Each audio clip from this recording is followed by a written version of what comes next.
Vieux père. Il y avait une fois,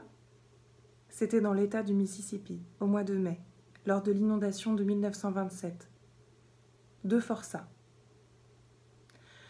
Le premier avait environ 25 ans, grand, mince, le ventre plat, le visage tanné. Il avait des cheveux noirs comme un Indien et des yeux pâles, couleur de porcelaine, indigné.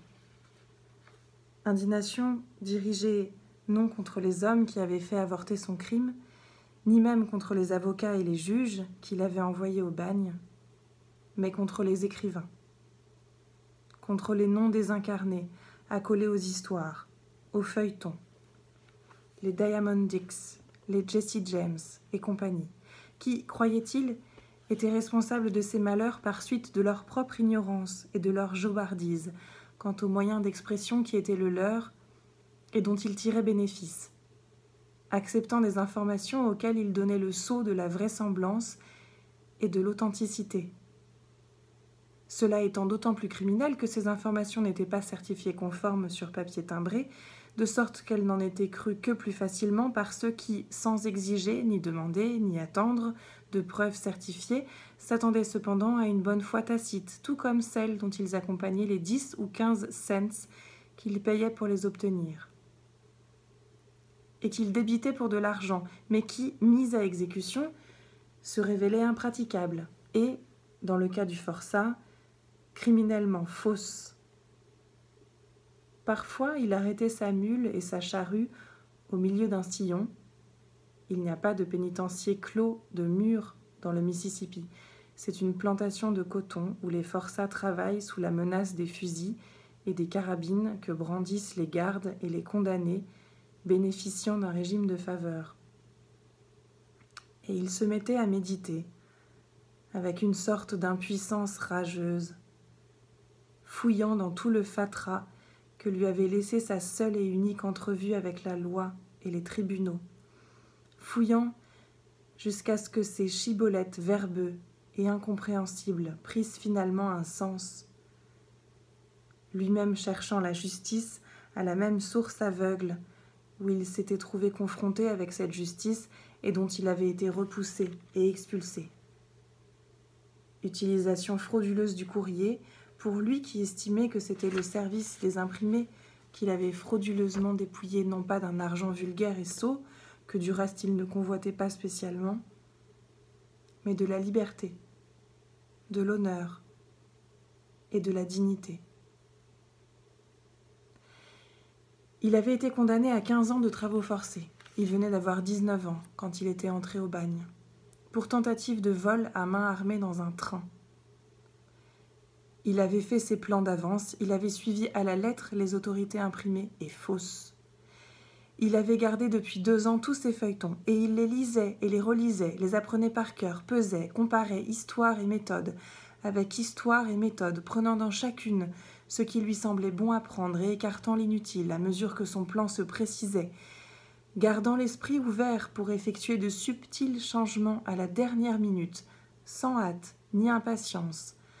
à mesure qu'à jour fixe paraissaient les numéros, tout comme un couturier consciencieux apporte de subtiles altérations à une robe de présentation à la cour, à mesure que paraissent les nouveaux journaux de mode. Et puis, le jour venu, il n'eut même pas l'occasion de parcourir les wagons et de rafler montres, bagues, broches et tout l'argent dissimulé dans les ceintures, car il s'était fait prendre à peine entré dans la voiture où devait se trouver le coffre-fort et l'or. Il n'avait tué personne, parce que le revolver qu'on lui avait pris des mains n'était pas le type de revolver qu'il fallait, même s'il était chargé. Plus tard, il avoua au procureur qu'il l'avait acquis, de même que la lanterne sourde où brûlait une bougie et le foulard noir pour se masquer le visage, en vendant à ses voisins habitant les collines couvertes de pins des abonnements à la Gazette des détectives. Aussi, maintenant arrivait-il que de temps à autre, il avait tout le loisir de le faire, il médita avec cette rage impuissante parce qu'il y avait autre chose qu'il n'avait pu leur dire au procès, qu'il n'avait pas su leur dire. Ce n'était pas la richesse qu'il convoitait, pas le vulgaire butin. Tout cela n'eût été pour lui qu'une simple décoration à épingler sur la poitrine de son orgueil. La médaille du coureur olympique amateur, un symbole, un insigne, pour montrer que lui aussi était le meilleur dans la partie qu'il avait décidé de jouer dans le monde vivant et fluide de son temps. Aussi, parfois, tout en foulant la terre noire qui s'ouvrait, féconde, sous la charrue, ou lorsqu'il éclaircissait le coton ou le maïs à la houe, ou lorsque maussade, il était étendu sur sa couchette après le dîner, il jurait avec violence et régularité, sans discontinuer ni se répéter,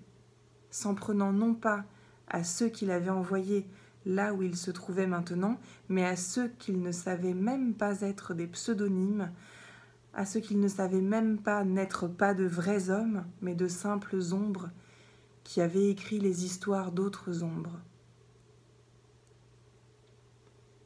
Le second forçat était petit et gros. Il était presque blanc, n'ayant autant dire pas de poils. Il donnait l'impression de quelque chose qu'on aurait exposé à la lumière en retournant des troncs d'arbres pourris ou des planches, et lui aussi portait en lui-même, bien que ce ne fût pas dans les yeux, comme le premier forçat, un sentiment brûlant d'impuissance et d'indignation. Mais il n'en donnait pas d'indice, et donc personne ne s'en doutait. Du reste, personne ne savait grand-chose sur lui, même ceux qu'il avait envoyés au bagne. L'indignation devant le scandale visait non des caractères d'imprimerie, mais ce fait paradoxal que c'était de lui-même et avec son plein consentement qu'il avait été contraint de venir ici. On l'avait contraint de choisir entre la ferme pénitencier de l'État du Mississippi et le pénitencier fédéral d'Atlanta, et le fait qu'avec son aspect de limace nu et pâle, il avait choisi la vie en plein air et le soleil, ne faisait que renforcer l'énigme solitaire et soigneusement gardée de son caractère. De même que quelque chose de reconnaissable monte un instant à la surface d'eau trouble et stagnante avant de s'enfoncer à nouveau. Aucun de ses camarades de captivité ne savait quel était son crime. Il savait seulement qu'il avait été condamné à 199 ans de travaux forcés. Cette durée de châtiment ou de contrainte inconcevable et impossible, ayant en soi quelque chose de pervers et de fabuleux,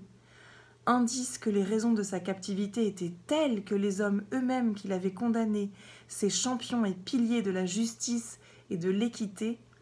s'étaient mués en cet instant-là en apôtres aveugles, non seulement à la simple justice, mais à toute décence humaine, en instruments aveugles, non de l'équité, mais de tout scandale et de toute vengeance sur terre, agissant d'un commun accord personnel et sauvage, juges, avocats et jury, ainsi abrogeant certainement la justice et peut-être même la loi. Peut-être seul le procureur fédéral et celui de l'État savait-il exactement quel était le crime. Il y avait une femme dans l'affaire et une automobile volée qui était passée dans l'État voisin, une station-service cambriolée et l'employé tué d'un coup de revolver. Il y avait un autre homme dans l'auto ce jour-là et un simple coup d'œil jeté sur le forçat, comme le firent les deux procureurs, aurait suffi à convaincre n'importe qui que cet homme n'aurait même pas eu le courage artificiel de l'alcool pour presser la détente d'une arme dirigée sur qui que ce soit. Mais il avait été capturé, ainsi que la femme et l'auto volée, tandis que le deuxième homme, sans aucun doute le véritable meurtrier, s'était échappé, si bien que, acculé enfin dans le bureau du procureur de l'État, harcelé, échevelé, hargneux, en présence des deux procureurs qui se réjouissaient méchamment et de la femme furieuse que deux policiers maintenaient derrière lui dans l'antichambre, on lui avait donné le choix. On pouvait le juger au tribunal fédéral en vertu du Mann Act. Et pour l'automobile volée, c'est-à-dire que s'il acceptait de traverser l'antichambre où la femme était déchaînée, il prenait le risque d'être jugé au tribunal fédéral pour le moindre des deux crimes, tandis que s'il acceptait de comparaître pour homicide au tribunal de l'État, il serait autorisé à quitter la salle par la porte de derrière sans avoir à passer devant la femme. Il avait choisi. Debout au banc des accusés, il avait entendu un juge, qui abaissait les yeux sur lui comme si le procureur avait réellement retourné une planche pourrie du bout de son pied pour l'exposer au regard, le condamnait à 199 ans de travaux forcés à la ferme pénitentiaire. C'est pourquoi il avait également beaucoup de loisirs. On avait essayé sans succès de lui apprendre à labourer, on l'avait mis à la forge, et le bagnard qui faisait office de contremaître avait lui-même demandé son renvoi, si bien que maintenant, ceint d'un long tablier comme une femme, il faisait la cuisine, balayait et époussetait dans le bâtiment des surveillants. Lui aussi se prenait parfois à méditer, en proie au même sentiment d'impuissance et de scandale, bien qu'il ne donnât aucun des signes que laissait entrevoir le premier forçat, car alors il ne s'appuyait pas sur son balai immobilisé, et donc personne ne s'en doutait.